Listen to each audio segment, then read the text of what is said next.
Women in Construction, Episode 5.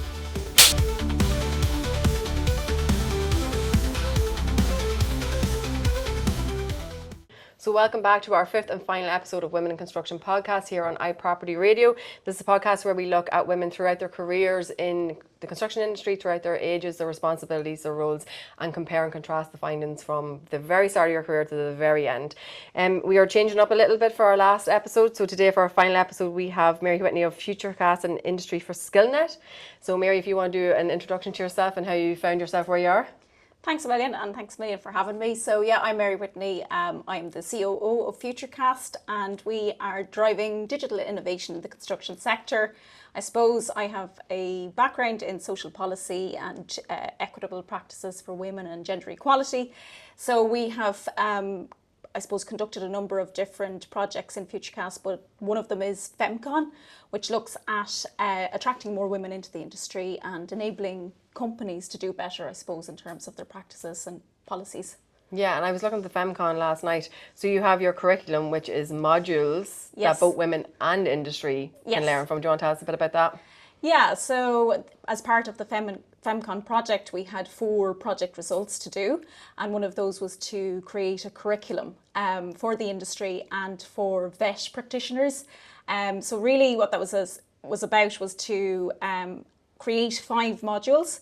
So one of those is addressing gender stereotypes in the industry, women working well in the industry, the future of construction, green and sustainability, and disruptive technologies. So all of those modules are really geared towards, I suppose, putting our best foot forward in terms of what the industry is and what it can do, and I suppose all those enablers now with technology and sustainability for attracting more women into the industry. And is this aimed at people or women in the industry, women coming into the industry? Who would benefit most from it? I think it's both, to be honest with you. So like if you take it from the vet practitioners' point of view, they're the people who are working in further education and training. So they have tools now to speak to young women and even young men as well about the industry and look at, you know, modern methods of construction, sustainability, green energy, all of those like really important things that young people are really passionate about, and, you know, it's their future. So they want to have a part to play in that. Mm-hmm. And then I suppose if we look at when women are in the industry, how do we retain them? And is there a possibility for women to transition from one industry to another? Because there is transferable skill sets there. So why can't they do that? And I think this curriculum addresses some of those key issues, yeah. Absolutely. And I know that your research and the research I've undertaken, we've both come up with very similar barriers to the industry and benefits to being in the industry. So talk to me about what you think we can do as an industry to attract young women into it.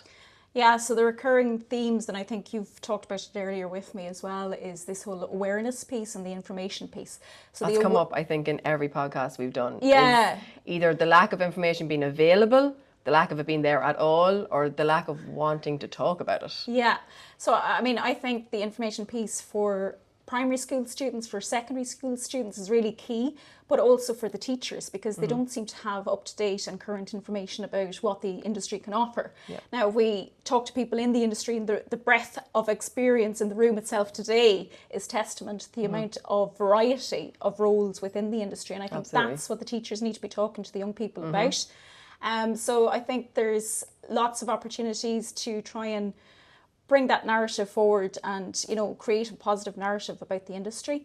The other thing, I suppose, is from the company standpoint. So what are the companies doing to give key information to people when they're coming into the industry?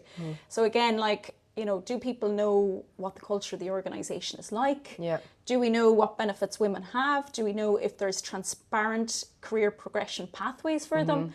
Because, you know, when you're 20, these things don't really matter too much because you're not that bothered, right? But when you get to 30 or 35 and you start having children, then you're suddenly asking those key questions of, hold on a second, sorry, is there maternity leave? But I think there's there's members of us in the industry that don't know the answer to that question. Never mind young people coming into the industry. We are in companies that, like, I was the first person to go on maternity leave in my department ever, nearly, you know, in living memory. So if this is, you know, the issue we're at in current day, what chance have the young people coming through then? You know, the information's not, in some cases, not all. And I mean, I think we can take it a step further as well. Like, these things are becoming a bit more topical now, but we're talking about menopause leave, we're talking about period leave and period poverty and issues that affect women that men don't necessarily need to think about too much, but actually it affects us every day or every month or whatever. So I think there are things that employers need to start taking into consideration and understanding.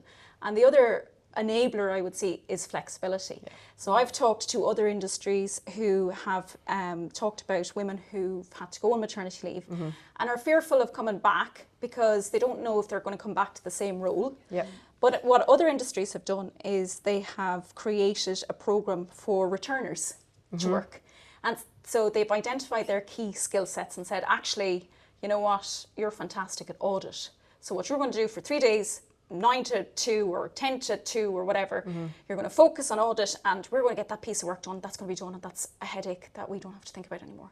And I don't see why the construction industry can't apply the same logic or thinking to...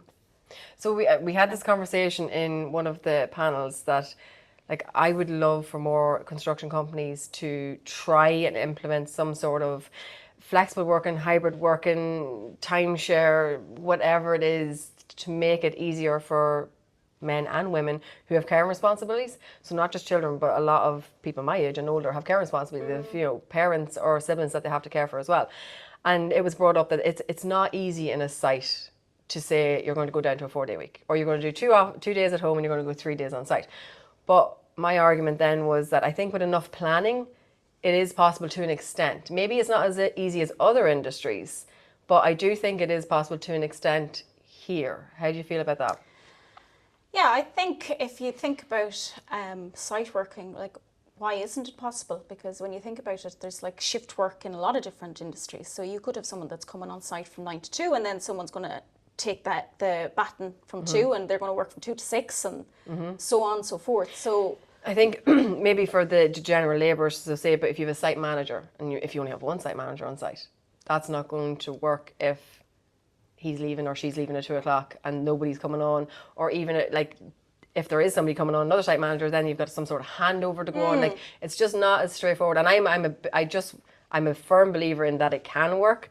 I think a lot more planning has to go into it. And then the conversation also came up about the 4-day week, but I think the construction companies would have a heart attack if we told them we weren't coming in every Friday. I don't think that would run at all. But we were talking, I think, recently about core working hours as well. Yes. So that might be that if you have to be on site on certain days at certain times, and after that, unless there's an emergency, you can be working hybrid. Yes. That could work.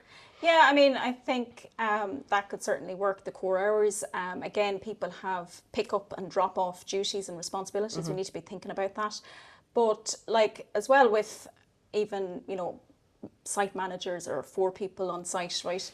We think about that as well. Is it good planning to have one person with all this responsibility attached to them and no one else can do that job? Is that like good planning, or should we be thinking outside the box there in terms of actually someone else should really know what that role is and understand that role, and if someone's absent or if they to go on extended sick leave, etc., someone can pick up the baton very quickly. There's shared communications, there's shared drives, they know what the information is. You know what I mean? So I do think it's planning. The technology is making life so much easier to try and implement these things. But I agree, planning is my key word. I think there's a lack of want to uptake something like this. If we could pilot it somewhere and see how it went, I think would be a massive boost. Something we might work on in the future. So we had a chat as well about possibly we keep putting the emphasis on the companies and what can the companies do. And you know, the companies are not the be all and end all. What could the government do to help us?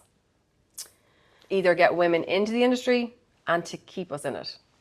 Yeah, well, I think we have to really look at, I suppose, enabling policies.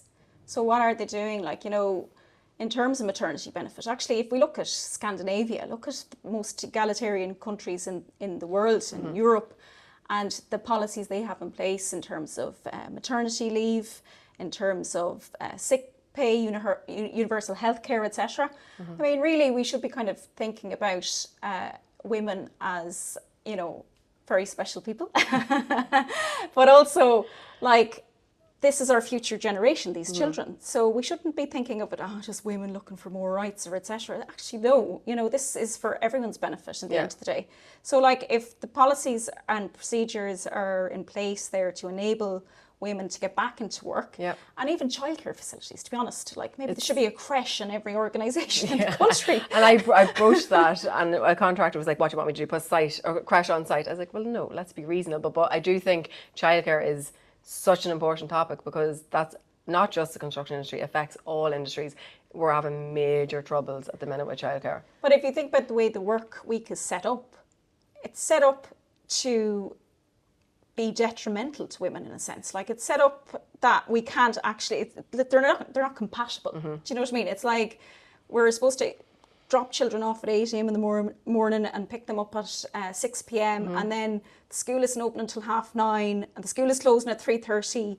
And what you do in between. And I mean, so I think we do really need to look at the models and say, actually, how is this helping parents, helping families? Like, we need to be more family friendly. Yeah, but I had a conversation with one of the panelists, and I can't now remember if it was on air or off, but we were talking about how there's still a choice between children and career. Like, and it's not that you can't have both, but you can't excel at both. There still is that feeling that you can't do both to the best of your ability. I think, yeah. Well, I personally feel like that, certainly. Yeah, I think you need a really strong ecosystem to support you. And if you don't have that, then it's really, really hard. Like, it's really, really hard. And I don't think that's fair either, because there's a lot of shame and guilt attached to not being able to provide maybe the best care for your children, or to be there for them when, you know, they need to be picked up from school. Or prime example, I got a phone call from creche Thursday. I was at work. Son has chickenpox. I'm in Dublin. I'm going to Galway to record the podcast. I can't go. Will you please ring my husband? Anthony rings me. My husband rings me. He's like, what am I going to do? And I was like, I'm so sorry, but for the first time ever, I cannot drop this to come home. But the guilt, the child's fine. He's fine. My husband's fine. Everyone's fine. But the guilt since I got that phone call has been eating me up, that I'm such a bad mother for doing this instead of being at home, which is not the case. No. But I can't give this my full attention. I can't give him my full attention. So I'm being pulling in two completely different directions. And that's just one example. That happens all day, every day. And I don't know if that's a parent thing. I don't know if it's a mother thing. I don't know if it's a construction thing. Is it just a universal thing? I don't know. And I don't know what the answer to the problem is either. But I do think more facilities in place to help mothers. And this isn't about mothers, but the vast majority of women in Ireland are mothers, so it does affect most of us. But childcare, flexi work, core hours, school drop off, school pick up, you know, being able to drop things to go if your son has chickenpox, for example. Those things are so, so important to being able to retain the women that we fought so hard to get into our industry. Never mind the likes of your menopause, menstrual leave, paid maternity leave, which is non-existent. Well, sorry, it's not non-existent. There are contractors who have it, but, you know, it's few and far between. So while we are in a really good place and we're getting better, I do think there's a long way to go. There is, but these conversations will absolutely hopefully move the dial, you know, because I think we need to have more of them, but, you know, we definitely want to see the talk move to action, and that's where we want to be going, you know. Yeah, absolutely. And I think the research that you're doing and the research I'm doing is, I like having my facts and my figures, so I can go to the people in charge and say, well, look, you don't have to do it because I said so. You have to do it because this is what the evidence says. These are the facts. These are the survey results, the interview results. These are what we found from doing the podcast. These are what women feel all day, every day. And just to not give a nod to Finland again, like Finland is like the happiest country in the world. And like when you have happy people, you have less health problems, you have less costs to the exchequer. So I think like you could look at it from a political lens, like on a macro level, like of thinking actually if we put in good policies, we'll have less problems crushing our healthcare system, etc. There's a knock-on effect. So I think, they just need to give it a bit more consideration. And it's a pity we're not in charge. My last question is, considering everything that you know about the construction industry and women in it, would you advise it to a young woman coming through or CEO? And if you would, what's your one key piece of advice that you would give her? Yeah, no, I'd certainly say go for it. I mean, when you just look at the breadth of jobs available to people and the amount of skill sets that you can use in this industry, creativity, design, you know, mathematics, like it's just so wide and so varied. So I think there's an opportunity for everyone in the industry. The one piece of advice, I think, be assertive, you know, know who you are and don't be afraid to stand up and speak up. It's funny you say about diversity. That has come up in every single panel so far, is that, and the fact that we're all sitting here and no two of us have the same job, even though three of us ended up in the same college doing the same course and we're in three completely separate directions. There's so much opportunity. Like, it's not hard hats and high vis on a site anymore. There's so much diversity and you can travel with it. That's, again, it came up over and over again, that you can take your trade or your degree and you can travel with it. You can take it anywhere. Yeah, so it is, I'm a massive, I know I give a vet about it, but I'm a massive advocate for the industry. And if my daughter chooses to enter it, I'll be more than happy. Mary, thank you so much. Thanks so much, So, Mary, thank you for being part of the podcast and for providing sponsorship to FutureCast and SkillNet for Industry. She's an amazing advocate for women in this industry. We are going to take a few minutes to enjoy what's left of the sunset, and we'll be back with you in a few moments.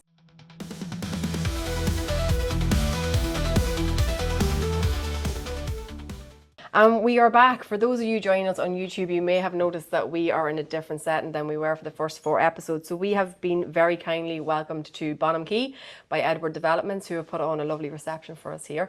And with me here today is the architect, one of the architects involved in the development of the building. So we have Deirdre Doyle.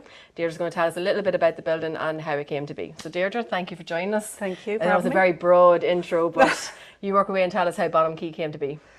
So I suppose about more than 10 years ago, Edward, who are the developers of Bonham Quay, would have approached BDP to put together a proposal, a design proposal for the site. So historically, this site was an industrial site and it was very much closed off from the city. So looking at the development plan for Galway, it was seen that the city centre needed to have a sequential development towards the actual dock area. So basically then it was about looking at what was the needs in this area. So we as BDP, so I work for BDP, it's an international practice and we're based in Dublin, the main headquarters in London, so that's a little side off the beaten track there. But so they would have done extensive research then into who lives here, residential, there's a lot of hotels, obviously we know the vibrancy of Galway, and what it lacked here was actually commercial development and a high standard, a grade A offices to be here, and especially like considering how close we are to a transport hub, and that, you know, people really need to be in the city to live, to work, to have all the amenities here. So it just made sense that this development would work at this location. And also just to go back, that this was an industrial site and really closed off. I mean, in fairness to Edward, their drive was to actually start opening up this area to the public and to people who are here and making it an amenity. So that's kind of how it started to develop it as an idea. And from that then, BDP were contracted then to develop the site. And you were saying about it being industrial. Any issues with its past use? Yeah, there was. Now, I joined BDP in 2021, so like this is before my time. So, but there was, like, this is, I think it was called, was it the oil tanker site or whatever? So there was a lot of chemicals stored on this site, and also it's reclaimed land. So there would have been a lot of remediation work that would have had to be done, you know, to make the site suitable for this development. And the historical nature, the cultural nature of the city, any issues building a building like this here? No, absolutely. Well, not an issue, but actually from a design point of view, we actually looked to the grain of the city. So when I say grain, it's like the historical layers of how the city developed over, you know, centuries. So taking that kind of like network of streets and roads that creates the character in this area, like the cultural character, it was really important to Edward and ourselves, because like BDP is very much people focused in our design, to bring that character to here. So that's why the site is quite permeable, that you have different routes into it, and you have a really, really nice, there is a really nice cultural space at podium level. That's like, it's quite a social gesture from Edward to the public here, that, you know, you can use this space, it's for you as well. And when you're working here, like from a psychological point of view, like to have a modern building and to have all these kind of amenities in terms of the terrace, the neurodiversity. It's at your doorstep. It's quite conducive, I think, to people working, and also you're bringing the culture of the town here. So this is of Galway. So this is a place, this can only suit Galway, this building. It's a and different development. side of Galway. Yeah, but it's how cities and towns need to progress into the future, and that's why I really got a lot out of this project, because this is where we need to drive our cultural thinking on architecture and how cities develop for to support local communities here, because obviously this is like a little jigsaw piece now. It's going to start to develop around here. I was just going to say, it's set up a precedent. There's so much construction going on around here now, and it's set a precedent for buildings of this type. Yes. To be used throughout. Yeah, well, the theory and the bones of it are there that people can draw on, and hopefully the architects who are doing other developments or engage with other developers look to this as an example, because I think that in the early stages both Edward and BDP really put a lot of emphasis on how this site could develop and contain the character and vibrancy of Galway. Yeah, it has a gorgeous character. And now correct me if I'm wrong, is it the tallest building in Galway? I don't know. I'd say it is, yeah. It looks like it is. Yeah. Any issues with the height of it, just comparison to some of the buildings there behind us? No concerns planning wise or design wise? Well, there would have been concerns. I mean, we went through due process, so we went through the planning process, but we went through a lot of exercises as well to prove that residents in this area would be protected in a sense that it wouldn't be overlooked, and that we were being sensitive to the character of the area. And it did have to go to On Board Panola. It overcame that, but I mean, that's with any development anyway, and also anything new, and that's changing and it goes back to that word culture. Anything that's changing your culture is can be frightening for some people. And I don't even think it's changing it. Is it adding to it? I would say. It's just a different type of culture. Do you know, we can't, if you're going to extend Galway, you can't keep building the same types of buildings. No, absolutely. So they're of their time, or they're, of an era. This is of its time. But we're not completely turning our back on the past either. Like going incorporating back. We're incorporating it, and same with the materials used in this building. Like, they're quite modern materials. Like, it is all glazing, and but that's about, again, looking to the future, of the city, and it complements the waterfront here. The different reflections, the light it catches, it's amazing. And also, if you're working in here, the views that you get, for your own health, it's brilliant. So. And I think it's projects like this that we could use an example to try and get more women into the industry. Like, you have a chance to work on these type of projects. What was it like, not necessarily as one, what was it like working as an architect on a project like this? Oh, it was amazing. It was just so good. There was obviously in anyone's work there's highs and lows, but I'm so driven in architecture. When I got the gig here, and I started on phase 1, which was the first 2 buildings. There's 4 buildings in this development, and then my colleague left the company, and I was, here, take on phase 2. This is your new baby. Oh God, my ego. Rightly so, though. Rightly but so. I absolutely loved it. And what happened here was on phase 1, the rapport that I built up with the design team, with the main contractor, Sisk, with Edward, that followed through then into the second phase. So, it doesn't mean you're a pushover, it doesn't mean anything of that. I still have moxie. I still come here and frighten people sometimes, but it's all good. But we have a good rapport, we have good communication, and that is really key here. Yeah, and I'd say, was this your first time working on something like this as an architect? Of this scale, yes, it was, And is this where you kind of want to now stay in this sort of development? Oh, yeah, you can't go backwards. You're not going back to building your semi-D down the road. BDP get lots of good jobs. BDP gets. And I'll finish by asking you the same question I've asked everyone. So, would you recommend not just architecture to industry to young women coming through? And if the answer is yes, which I hope it is, what's your one piece of advice that you'd offer them? It's so tough. It is really tough by its nature, because you have to have a really, really strong sense of yourself. You have to be able to have critical thinking and know what you're about in terms of design, and be able to stand up for yourself is really, really key.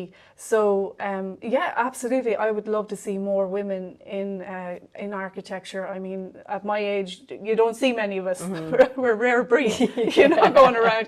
And there are some girls coming up and women coming up, but I can see why it just demands so much of you.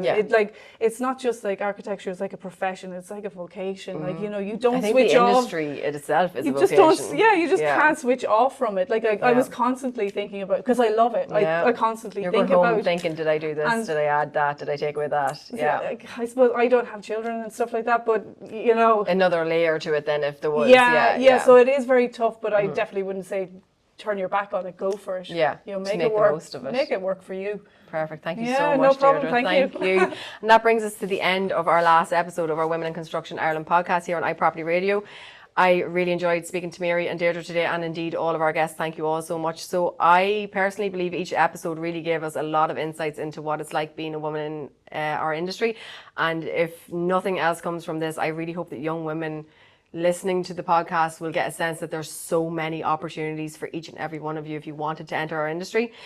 So all that is left for me to say is thank you very much. I really appreciated talking to every last one of you. It's clear that while each and every one of our journeys may vary, there is a common thread of resilience, passion, commitment to paving the way for future generations. And I did get that sense from speaking to everyone. We are all concerned but hopeful for the future generations coming through. We definitely touched on challenges I think that we've all faced. I don't think anyone has gotten through life, regardless of your industry, to this stage without having some sort of challenge thrown at you. But it was great to hear how firsthand how each woman carved her niche. We've all defied stereotypes in one way or another, and we're building not just structures, but we're building supportive communities for these young women coming through. So again, many thanks to my producer Quiva, who without her none of this would happen, let's be honest, and our sponsors Futurecast and Industry for Skillnet. And thank you all, and hopefully stay tuned because we hope that there's a season 2 coming very, very soon. Thank you. Thank you so much. Thank you so much. Can you get up now?